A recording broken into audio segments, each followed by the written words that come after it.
welcome back to our show. Today I'm going to talk about two Hunchback of Notre Dame films, both of which come from the 1920s to the 1930s.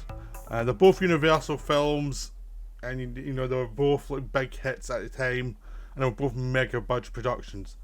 So what that basically means is they were star vehicles where the director wasn't as important as the leading man and what the studio wanted. In the first case, there was a director who was fairly anonymous, who was brought in because he could be easily controlled by the suits, by Cal Lemley and the other suits who were in charge of it, and by Lon Chaney. That was the way that worked. And then the second one, it was the Charles Laughton vehicle. Again, it was the suits who took control, and it was one of those things where the director knew what the job was expected to be professional, but wasn't making the big decisions, for the film. So that's what we really had. It was the early part of what you get nowadays, what you get in a Marvel movie nowadays, where the people in charge a lot of time are not the director. So that's always happened. It's like people acting as if this is a new thing. It's like, no, this has always happened. Sometimes you big star directors, but most of the times you don't. And a lot of the time the directors are good at their jobs, but they're not exactly great. I mean, Thalberg was in charge of behind the scenes at this time at Universal, and he was Evan Thalberg. He was the guy who was making decisions. He was a guy who made a lot of big decisions, and was one of those people behind the scenes who did a lot before he died early. But he was one of those people who was really obsessive and focused. So Wallace Worsley was director of the first one, and William Dietrich was director of the Laughton one. But they were essentially told what to do. So the first one is Lon Chaney film. I've got the Laughton one also in Blu-ray, but no box. Because the box was just a premium one, and it was not particularly nice box. I just put it in the CD wallet. But this one is too nice to throw out. It's a very nice package, and you get a booklet with it as well, and you get some nice extras. The Laughton one is basically get the trailer, and you might get an odd Laughton interview here or there, but mostly it's nothing. It's the most basic stuff. It's like but this one you get a commentary Kim Newman and Stephen Jones. You get Kim Newman talking about it. You get John Rigby talking about it. You get the full package. And even though they're both based on the novel by Victor Hugo, it's a very big novel, and you can do a lot with things with it. So certain characters are expanded in one version, and other versions are barely there. The Hunchback's different in both versions himself, because two different actors playing it, and different focuses as well. So they're very different films based on the same material. And one, there's a political undertone, there's another one, there's really not. So I'll start off with the Lon Chaney one. Lon Chaney one was the mega production. They built Notre Dame, the bottom half of Notre Dame Cathedral. The surrounded by sets as well to suggest Paris. Even though Notre Dame's actually by the river, and you don't get an impression of that in this film at all. You get that in longer shots in the Laughton version showing you it's beside the river. I've been to Notre Dame Cathedral, it's beside the river. You can't tell from the Lon Chaney one though. It looks like it's the middle of the city and there's nothing nearby. That's Hollywood magic, I suppose. I'll say straight away, I do not have a favourite. There's things in both I like, and there's things in both I'm not so keen on, but they're both excellent films. And they're both really strong, but in different ways. Now, the Lon Chaney one does not make the Hunchback a sympathetic character, or too sympathetic. He's basically an animal. He's a guy who's deformed. He's deaf. He's treated badly by the people. And in this one, he's a character who sees the cathedral as his domain. He doesn't go out into the city much. He doesn't seem always that interested in the city. His domain is the cathedral. He can crawl all over it and do crazy stunts. He's at home with the heights of the Notre Dame Cathedral. It doesn't scare him. He knows what everything is. That's his domain.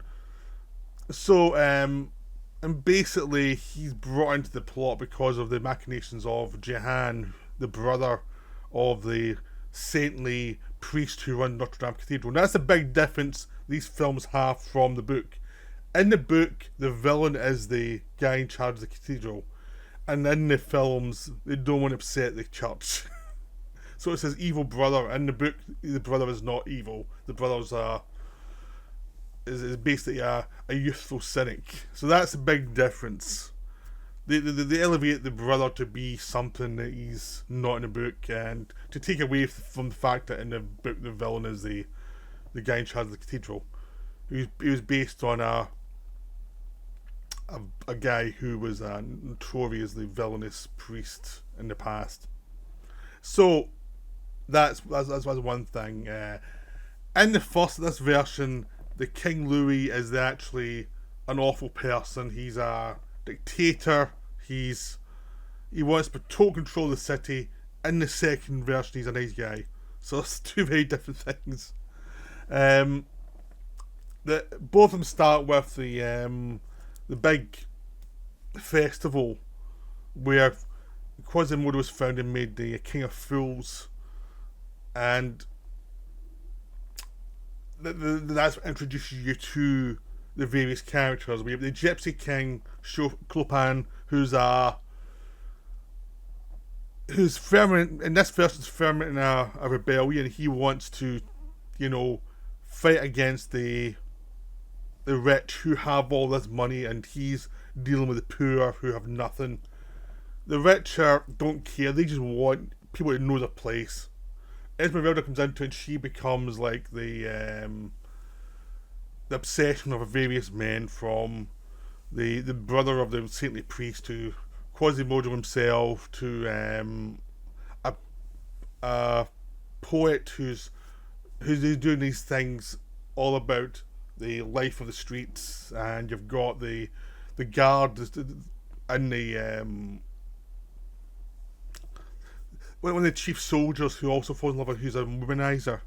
In this one, in the novel, this womanizer is a psychopath, and in this film, he's much nicer, and he's not at all a nasty person, which is, again, this adaptations of books happen. They change half the characters.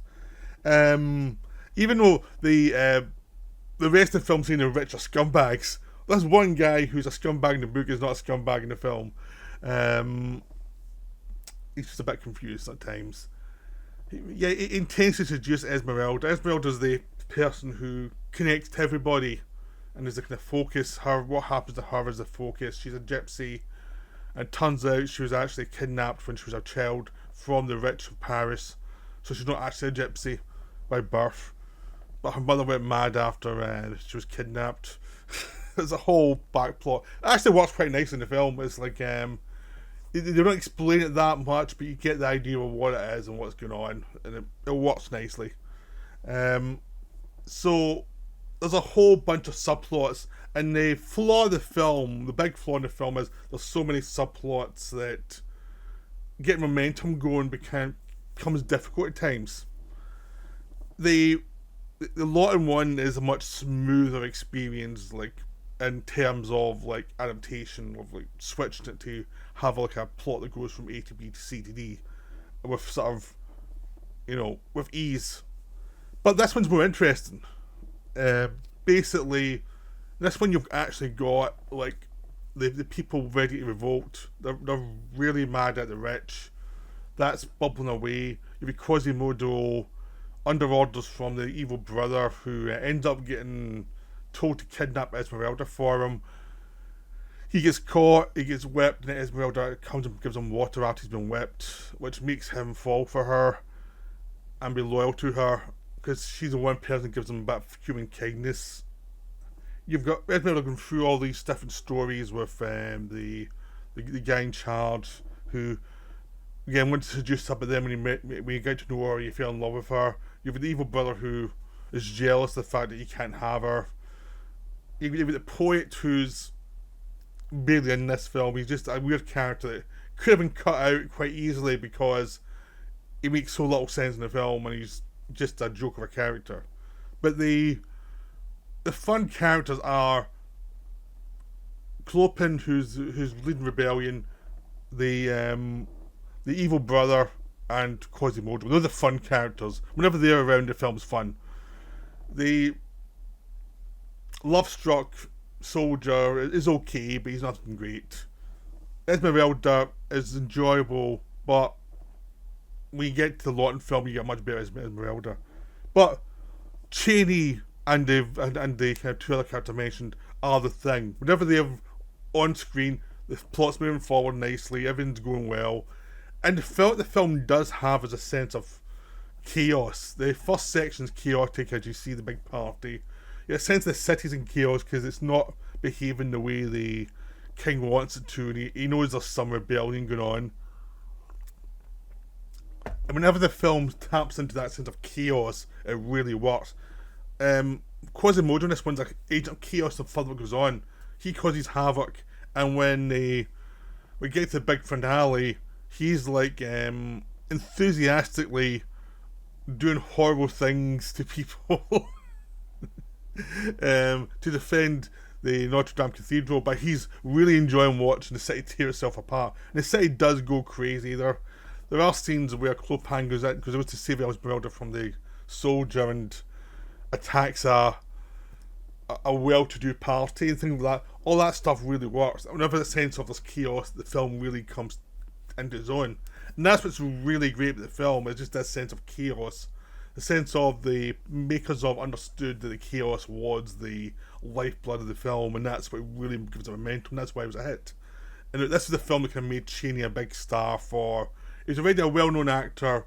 He did a lot of short films. This is when he became a kind of mega star for Universal, even though he was with MGM, but they loaned him out to Universal every so often. He did this one and then Phantom of the Opera. And this is a Chaney show. And he delivers brilliantly. His Hunchback is very memorable and very grotesque in a sense of he's not lovable at all. Chaney's not interested in being lovable. And this film is not lovable. That's what's good about it, is a sense of it's, even though it's been put together by a studio who wants a big hit, it understands that whatever the country wanted at the time, this was just after the war, the kind of anger through the film about the rich versus the poor really comes through, and in a sense of they're playing to something going on in the country, and where there was a lot of rich people. This was well before the Wall Street crash of 28, so obviously there was something on post-war where people were either rich or poor, and the sense of it was just this thing. It was played into the idea of that kind of rage and the various levels of society. So the silent Hunchback delivers. I mean, essentially, the things it's more flawed on are just like token weaker characters, but the strong characters make up for that. I'm actually watching Projector, so you got a sense of the scale and got a sense of the production was a mega production, and they really put a lot of effort into it. But it was like Thalberg and Chaney and Lemley who were really in charge of it. So now we go to the Laughton Hunchback, which is a much more sentimental film. It's trying to avoid ruffling feathers. I mean, if you watch a lot of films at the time, they were very similar, even though they're based on material with politics involved. You'd cut the politics out. It's all about entertainment. Who cares about politics? So in this one, you get a King Louis who's actually a nice guy. He's an old guy. He's doddering. He's easily confused, but he wants the best for his people. Unlike the scumbag from the other version, you still have the saintly priest, and you have his evil brother. This time played by Cedric Hardwicke. You have no longer Lon Chaney, but Charles Laughton as a Quasimodo who is decent. He is a oppressed figure. He is the hunchback that became the template for the character. The idea of the eye further down, the stuff on half his face seems human, not half seems grotesque, and just the sense of there's a childishness to him, a childlike wonder, and he's a bit braver and he's a bit more. He falls for Esmeralda when she does the thing after he kidnaps her. I mean, he's actually been told to go and get her back because she ran away from the. She's scared from. In this one, Esmeralda is a gypsy again, and she goes to the church for sanctuary. Then she's scared by the evil brother. She runs away. The evil brother tells Quasimodo to go and get her back. And that's when he gets caught and whipped in front of everybody and all the rest of it. But this figure, he's much more tragic. They want you to like him. Basically, at the start, he's interested in people. Unlike Chaney's Hunchback, who didn't seem that interested. He's interested in Esmeralda, but nothing else. In this one, he's more interested in the people. He's been wandering outside the cathedral a bit more, and people are scared of the horrible Hunchback and how ugly he is and all of that stuff. So it's a very different figure we're seeing here, and it really works on its own. It's like this idea of it's not controversial, it's a lovable figure, it's more identifiable with human than what we got before. The politics are very different. There's the sense of there's no longer a revolution. You've got rich versus poor, but the king of the beggars is not trying to take over the city. He doesn't have ambitions. He just wants to keep his people surviving in this one, and he has to be prodded into action. The poet is a much more important figure, played by Edmund O'Brien, as a very young man. He's an actor you see more in Wales and is an older person, but in this one he's a younger man, full of life and poetry, and he's a much more important figure in this one. He takes over from the soldier who falls in love with Esmeralda in the first one. He's more in this one. The poet has more the central figure in this one, and so the soldier is in it for like 5 minutes, then gets killed. That's a big difference. He's like not important. The big thing in this one is the printing press, who the evil brother thinks is going to give the poor some ideas, but the king wants it to happen because he wants the poor to have some ideas, and it's just like a much more romantic version of the time, which means sometimes they have to strain in the second half to actually get some drama. That's the big thing. Is this one, the second half's a bit weaker, and the old one and the Chaney one, the second half's much stronger because you've identifiable figures hate each other. This one that they're having to strain because they've softened up a lot. So when you get to the point where there's going to be a riot, it's like you haven't really set it up that much. It's just like a riot happens. It uses the same set from the old film as well, and but because it is now like a bit more better cameras, you can see the more details in the set than you could from the silent film, and it was a very nice restoration I saw. Again, I watched it on the projector, and again you got the sense of scale, but you did get a sense of this was much more of a controlled film. This was like even though as a director, it wouldn't surprise me to find out that a director did some bits and some other people did other bits, and it's well known this happens sometimes in films if the director was busy. What would be a second unit. This one feels like there was a lot of hands in the pie, making sure it was kind of exactly what they wanted, which they wanted, the Hunchback to be nice, the king to be nice, the evil brother to be evil, and the main source of the problems. So instead of having lots of potential villains from the old one, which fragmented the story but kept it more alive, this one you've the evil brother. Luckily, he's played by Cedric Hardwicke, who is really enjoyable and plays the brother with some depth. He gives the brother some depth, even though he's basically an evil tyrant who's manipulating the king, and he wants Esmeralda for himself, but she sees as a scumbag, evil git. And it's like his manipulation, so there's just one major villain who's causing all the trouble. And this one Quasimodo starts out on his side because he's the only one who paid attention to him, but then he starts to realise he's the villain, and he switches to Esmeralda's side. So the Maureen O'Hara plays Esmeralda. She's much better than the Esmeralda of the older film. She's much more alive and interesting, and her and Quasimodo have a nice relationship. Again, it's not romantic or anything. It's just two people who've been abused by life, who give each other comfort. Works perfectly. O'Brien as a poet is a bit dodgier. It's a young man's performance. This is one of his earlier performances, so it's like, well, he's good in some scenes, and other scenes he's not so good. Thomas Mitchell was the King of the Gypsies. The King of the Gypsy stuff, there's more of it, but it's less effective than the old film, because he has less motivation to do stuff, so you feel he's sitting around a lot more. And that's the big thing with this film, is like, it flows better because there's only one villain, but it means you have lots of characters who are less motivated. So it's like, once you've seen the film, you've enjoyed it, and they've cast some good actors who hide the fact that they're not very motivated characters.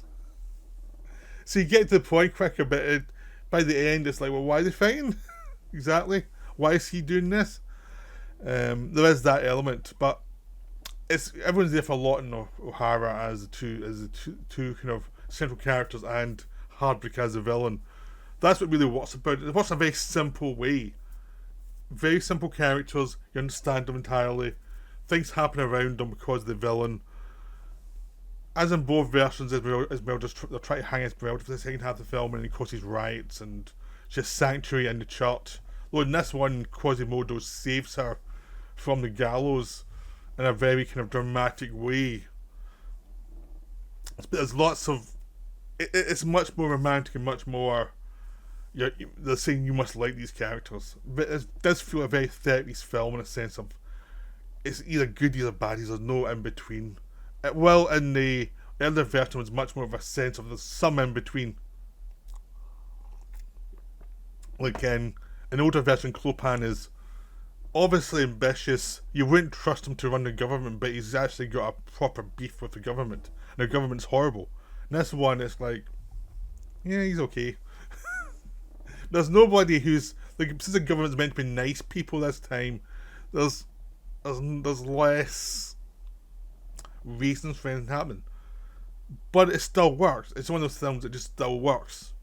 You know, because Laughton basically, and O'Hara and Hardwick, they just make it work because they're committed to their parts. And there's some old-fashioned filmmaking skill going on here that hides some of the cracks in the script. So neither of these versions have perfect scripts, but they're both like enhanced by the talent making them.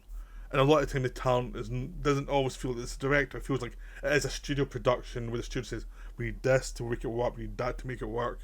But it's how a studio production, if they know what they're aiming for, can work.